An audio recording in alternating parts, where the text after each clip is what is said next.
Bien le bonjour à tous. Bien, alors aujourd'hui nous sommes le lundi 17 août et on va tout de suite commencer par aller regarder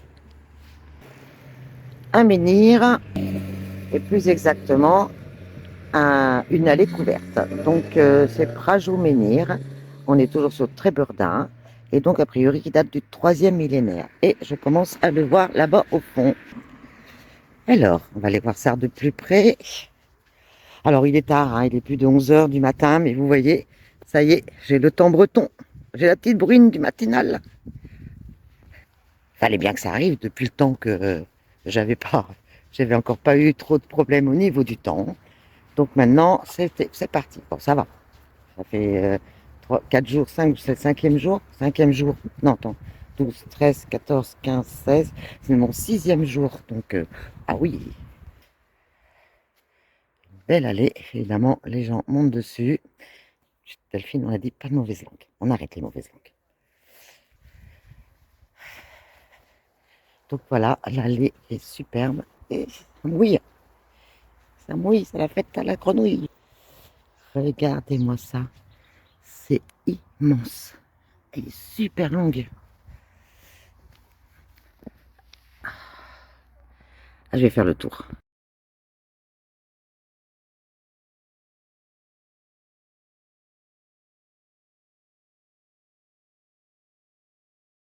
Et si je peux, et moi je suis petite, regardez, je vais dessous. Je suis dessous. Je suis en train de rentrer à l'intérieur. Je suis toute cassée. C'est pas grave, on va y arriver. Ah, elle est longue, hein. Je sais pas combien de longueur elle fait, mais c'est hyper long. Hi.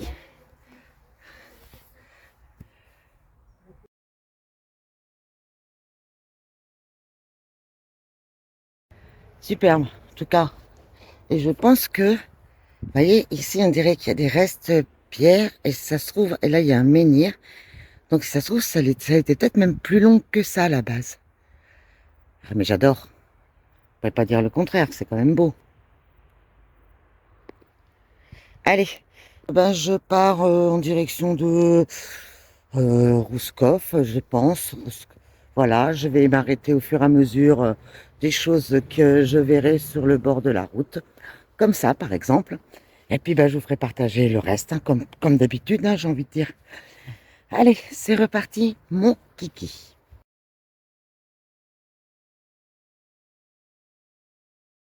Alors, je suis à Lannion, donc un petit tour de ville pour voir en voiture.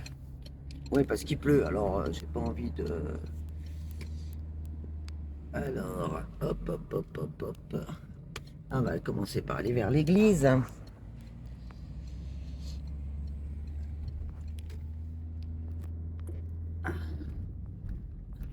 C'est sympa. C'est l'église avec ce grosse... elle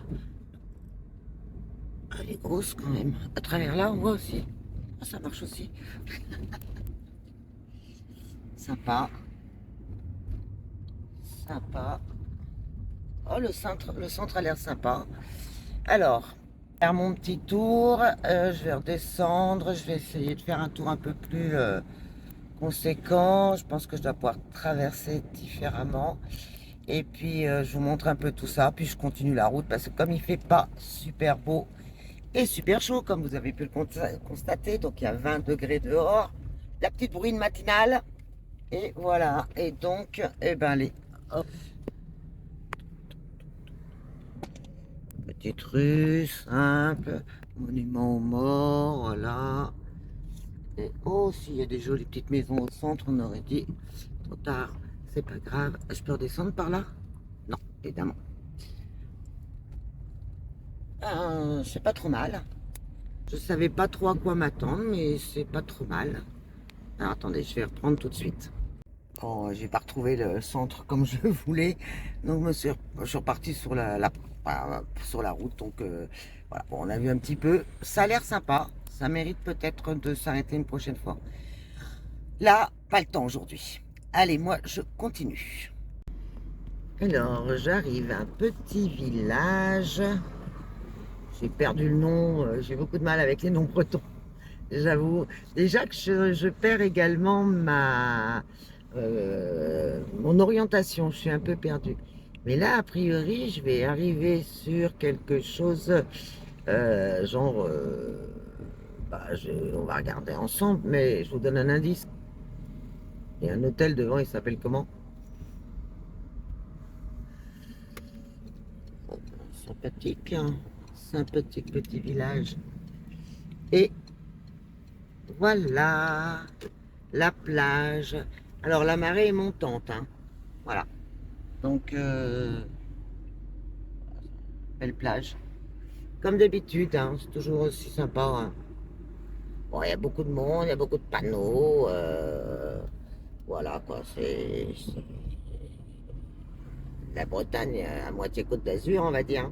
Je dirais ça comme ça maintenant.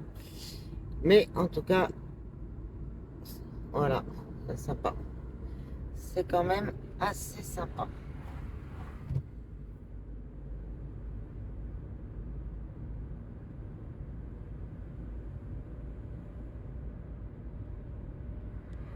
On adore. Bon, je vous emmène dans un truc un peu différent. Et du coup, c'est un tout petit chemin.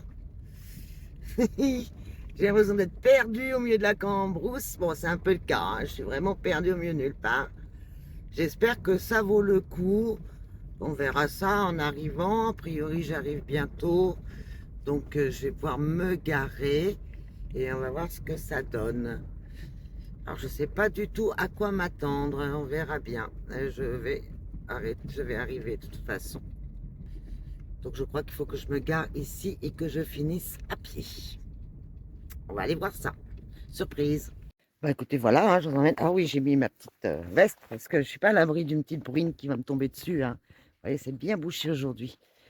Donc, bah écoutez, je vais aller voir cette surprise. Alors, ça va changer un petit peu de style, mais pas forcément d'époque. Ah, si, un petit peu aussi quand même. Bon, je vous en dis pas plus. Je vous montre ça tout de suite. Eh bien, voilà. Ceci est un temple gallo-romain. D'accord? Donc, bon, je voulais voir quoi ça change un petit peu. C'est pour ça que je voulais voir. Et donc, du coup, euh, donc voilà, pareil. Si vous voulez en savoir plus, vous savez le nom. Je vous laisse mettre sur pause. Et comme ça, vous en saurez plus. Bon, ben voilà, c'était histoire de faire un petit détour différemment. Pour voir un petit peu ce qu'on pouvait y avoir d'autre. Et donc, il y a un temple gallo-romain qui était perdu au milieu de... Ben, certainement qu'à l'époque, c'était pas perdu. Il va sûrement y avoir une raison pour le mettre ici. Et voilà, au moins, on a vu ça. Petite question que vous devez peut-être vous poser. Comment est-ce que je trouve les sites comme ça? Je vais les voir. Eh bien, simplement, je prends ma carte Maps, je me mets dans la direction dans laquelle je veux aller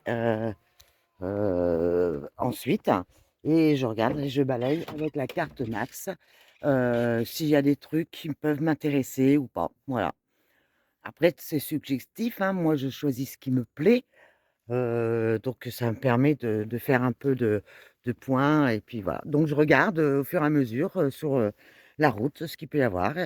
Hop, je mets mon GPS avec Maps et puis je vais directement aux endroits que j'ai envie de voir. Voilà, c'est pas plus compliqué que ça. Eh bien, vingtaine de degrés. Donc la marée est toujours montante. Je sais pas exactement quand est-ce qu'elle va être montante, mais regardez. Alors au fond, on va aller là, ça, ce sont des algues vertes. Donc on en voit aussi là.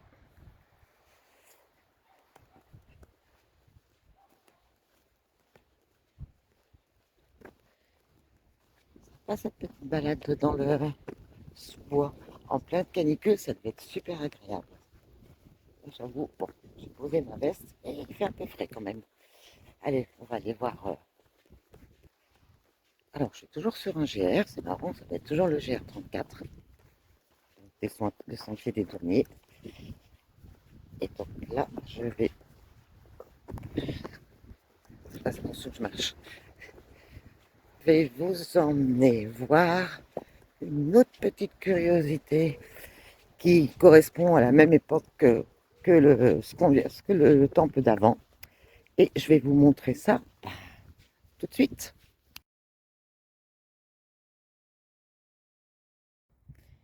Et voilà. Donc ce sont des thermes gallo-romaines. D'accord? Ceci est donc la baignoire froide. Alors, ils utilisaient l'ardoise, forcément, ils avaient domicile. Et regardez les décorations au sol. Elle me disait. On va aller voir après plus loin ce qu'il y a. Là, on est sur la salle froide. Et là-bas au fond, avec le zoom, je vais peut-être réussir à lire. Non, j'arrive pas. J'arrive pas, je ferai le tour.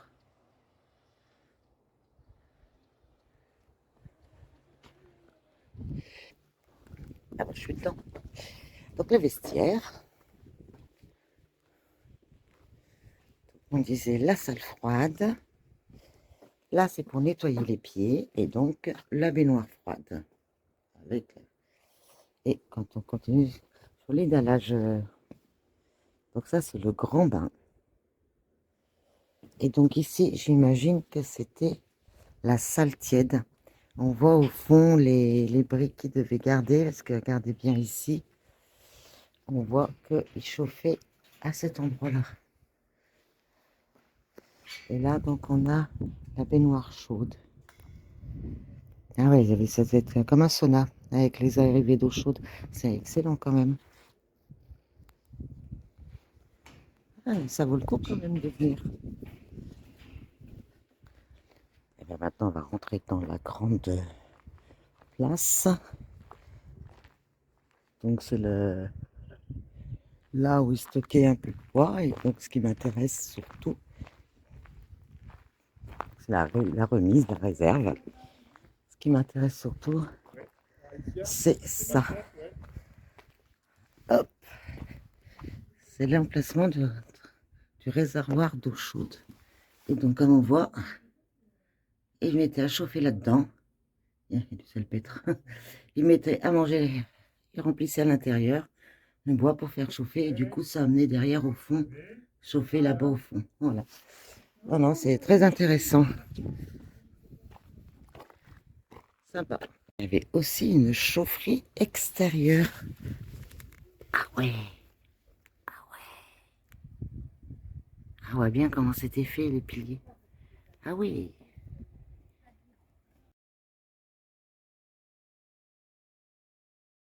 Alors, me voici à Lokirec. Et c'était noté qu'il y avait une jolie petite église. Donc, je me suis arrêtée. Puis comme j'ai faim, parce qu'il est 1h de l'après-midi, ben, je vais aller manger un petit bout. Donc, je vais vous montrer. C'est vrai que c'est magnifique. C'est très, très chouette. Elle est belle. Il est beau ce clocher. Je sais pas si ça va être ouvert.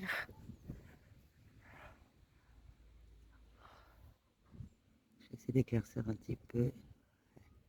Si elle n'est pas avec moi aujourd'hui. Ces arbres aussi sont superbes. Énormes. Et du coup, ça, c'est pas beau ça. Parce que je suis en train de préparer un rallye. Alors, est-ce qu'on peut visiter? Est-ce qu'on peut rentrer? Non, on peut pas. Eh bien, allez, je vais sur le port, je vais chercher de quoi manger. Sympa quand même. Chouette, chouette. Allez, qu'est-ce qu'on mange? Et regardez sur quoi je tombe. Le kilomètre zéro de Lokirec en direction de Compostelle, 1927 kilomètres. Et oui, tout me ramène toujours à Compostelle. Il va vraiment falloir que je le finisse un jour.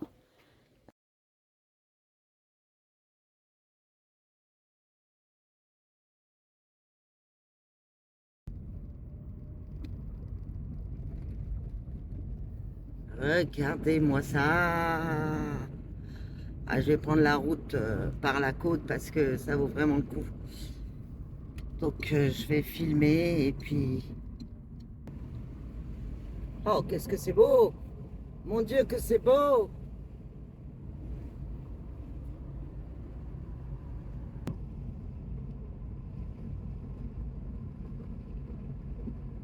Ah, on en prend plein les yeux, hein.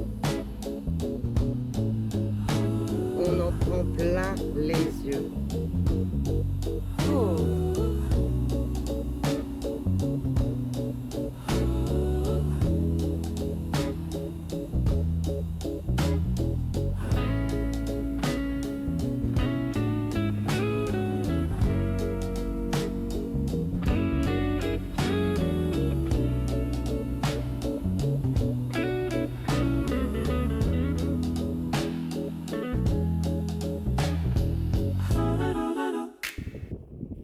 Alors, mais qu'est-ce donc? Eh bien, je vous présente le cairn de Barnénèze.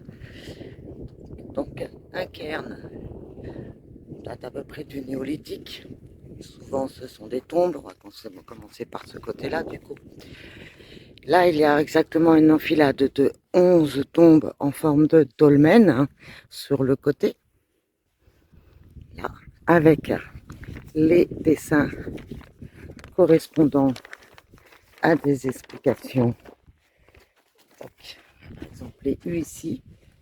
Ah, donc en haut, je sais pas si on va bien voir l'intérieur. Ok. Donc le U, c'est symbole de cornes, de groupes d'oiseaux, d'accord. Après, donc le site, il faut savoir quand même que c'est un des plus beaux et un des plus grands d'Europe. D'accord, moi j'en ai vu d'autres en Irlande. Il est donc situé à peu près entre 4500 et 3900 ans et il mesure 70 mètres de long. Autant vous dire que et 15 à 25 mètres de large. Encore ici, je vais peut-être pas tout vous les faire. Ça, c'est là, on voit qu'il est à peu près écroulé. Donc, on va peut-être pas pouvoir rentrer dedans. Je sais pas si on va pouvoir rentrer dedans. Là-bas, il y a le groupe de visite. Regardez sur sa presqu'île, en hauteur. Les parcs à vitres. On voit bien ici. Et on est vraiment sur une petite presqu'île. Donc là, on a... Ah, on peut passer dessous sur celle-là. Allons voir. Attention à la tête. Baissez-vous. On se baisse.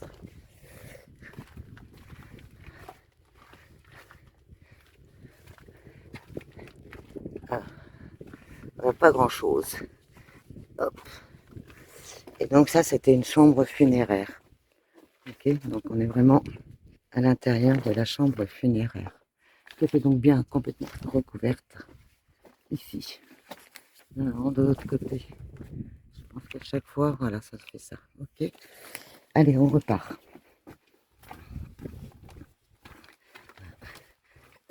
Désolée pour les cadrages, hein, je fais ce que je peux. Euh, Donc ça, c'est la troisième.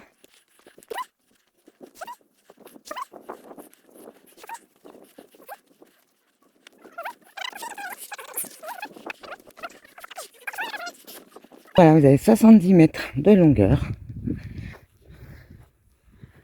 sur un empilement de pierres sèches.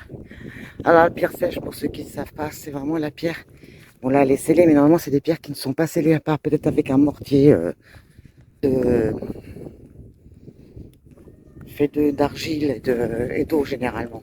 Mais pierre sèche, normalement, il n'y a pas de mortier. Elles tiennent que par l'équilibre d'elles-mêmes, en fait. On va mettre mon micro. Vous n'allez pas m'entendre, par que jure. Et donc là, on se retrouve de l'autre côté du cairn, avec les chambres funéraires qui sont donc à l'intérieur qu'on ne voit pas, évidemment. Par contre, sur la baie comme ça, qu'est-ce que c'est chouette. Alors, pour information, l'entrée payante, ça fait des visites guidées. C'est à peu près 7 € pour les adultes. Et vous pouvez suivre le guide à n'importe quel moment. Alors, là, une petite information complémentaire, on va aller voir ça. C'est assez impressionnant comme site.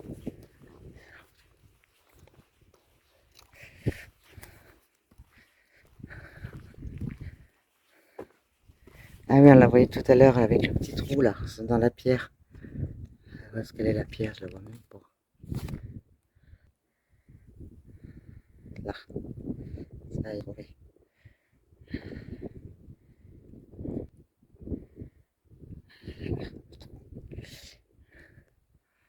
Et donc savoir, vous voyez, hein, comme quoi, pierre sèche, on voit vraiment qu'il n'y a pas de mortier, tout est calé. Et dire que ça a plusieurs milliers d'années, c'est quand même un truc assez dingue. Je vais essayer d'en prendre une photo de l'autre côté. Voilà, un cairn. Je ne pensais pas voir un cairn en Bretagne. Enfin, je sais qu'il y en avait, mais pas sur cette partie-là de la Bretagne. Là, je suis pas déçue. Je vous dis, ça les a assez dégagé. Le temps on est revenu au beau fixe. Et par là-bas, ça doit être mon lit.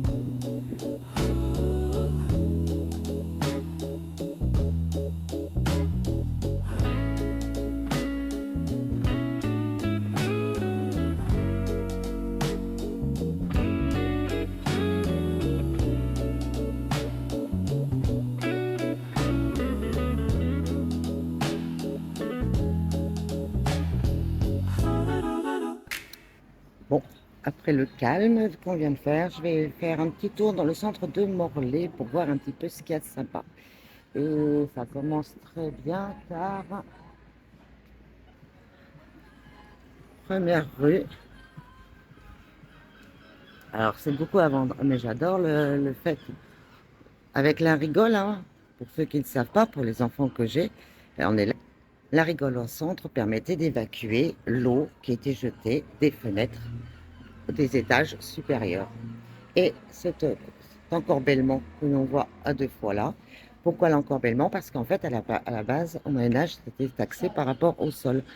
Et comme c'était la superficie qu'il y avait au sol, eh bien, pour pouvoir agrandir leur maison, eh bien, ils faisaient un encorbellement comme ça qui permettait d'avoir des parties plus hautes. Et en plus, quand ils jetaient leurs déchets de deuxième étage, par exemple, eh bien, du coup, ça ne tombait pas sur les gens qui s'étaient abrités en dessous. Alors là, on a un exemple flagrant avec un, deux, trois niveaux qui est quand même pas n'importe quoi. Et la rigole permettait donc d'évacuer tous les déchets qui étaient lancés des étages supérieurs. Occupation au sol plus petite, donc du coup taxée, donc du coup on agrandissait sur les parties supérieures. Voilà. Toutes les encorbellements que l'on voit des maisons du Moyen-Âge, c'était à cause de ces fameuses taxes. À partir de Louis XIV, Richelieu, il a même mis des taxes au niveau des fenêtres. C'est pour ça qu'on voit beaucoup de châteaux à l'heure actuelle qui ont des fenêtres qui sont fermées. Parce que chaque fenêtre était taxée par Richelieu, donc par le roi. Et voilà. Petite histoire. On continue. Elles sont belles, hein? Encorbellement plus colombage, c'est magnifique, hein. Alors on voit les petites protections. On voit sur les côtés que c'est des ardoises. Je pense que l'ardoise, et ça c'est une supposition personnelle, protégeait mieux des intempéries du vent, plutôt que ce soit en bois. Donc c'est les côtés qui doivent être un peu exposés, qui sont protégés par de l'ardoise. On continue là-dessus. Allez.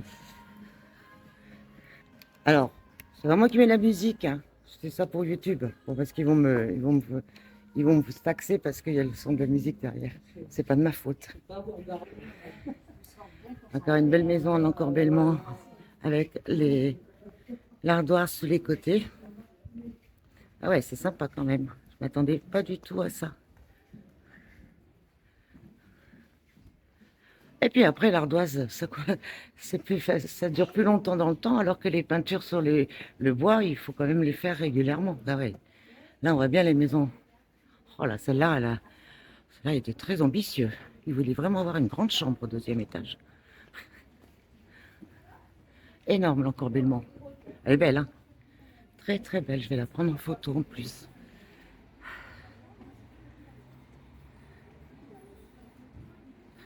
Dommage qu'il y ait le panneau à vendre au milieu, quoi. Et donc, a priori, là-haut, il y a un chemin de fer qui passe. Et je pense qu'il y a une route principale qui devait être précédemment.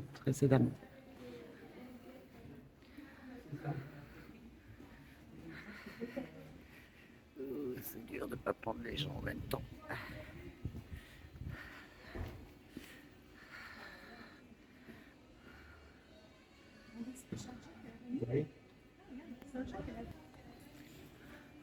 Donc ça, voilà. Bon, je vais pas faire grand-chose sur Morlaix parce que j'avais pas l'intention de visiter à la base.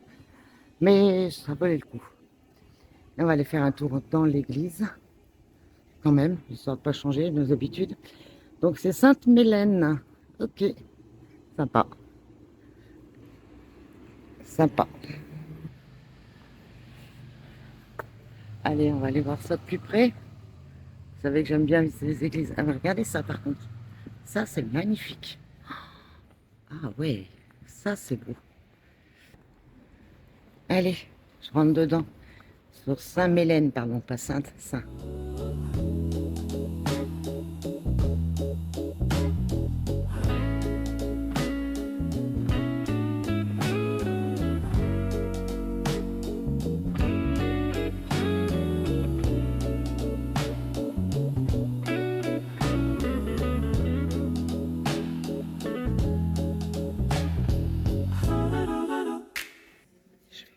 Je vais pas tout filmer, simplement, si vous venez lever les yeux, vous allez voir les personnages sur la charpente en bois, ils sont magnifiques, les sculptures sont superbes, mais je vais pas les filmer, je vous laisserai la surprise, je vous en mettrai quelques-unes en photo.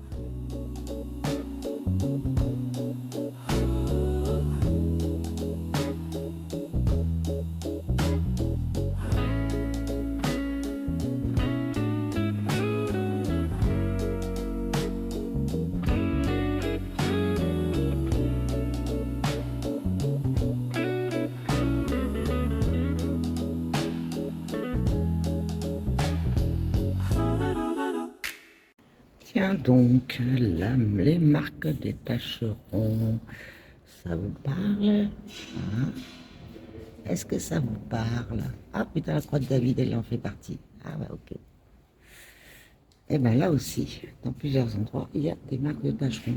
Je vais essayer d'en trouver une. Je vais bien en trouver une quelque part. Et j'en ai trouvé une. Sur le pilier. Bon, je vous la montre quand même de l'extérieur. Cette grosse cathédrale. Elle est quand même assez balèze. Elle a un double cœur. Enfin, un double cœur, une double nef. Hein. Alors, il y a deux entrées. C'est vraiment... Enfin, il y a plusieurs entrées. C'est vraiment rigolo. Vraiment, le porche, je pense qu'il est presque le principal.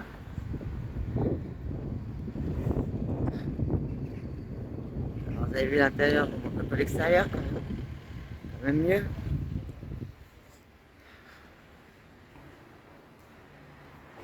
Avec les armoiries. On retrouve toujours les mêmes saints, quelque chose. Voilà, Saint-Jean.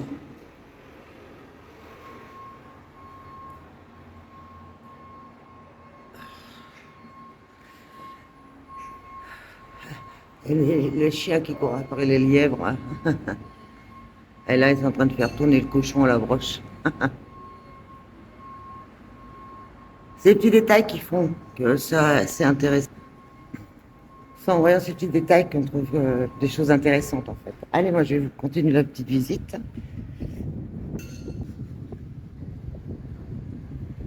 Alors là, il a l'air d'avoir un truc assez sympa aussi. Ouais, chouette, chouette. Et encore une autre église à Beaufort.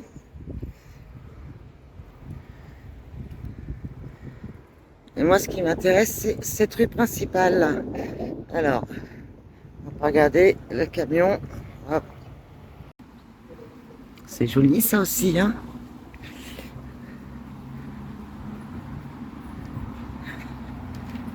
Ah, ça circule beaucoup, hein, je suis désolée. Et ça, c'est pas joli, ça? Regardez-moi ça. Avec une sorte de petite échauguette. Ah, est-ce que c'est d'origine? C'est possible. C'est possible. Et la jolie petite rue. Regardez dans l'angle. Sympa petite rue. Ah, je vais aller voir l'autre église. Petite rectification sur le nom du village. Ça s'appelle Saint-Paul de Léon. Les clous.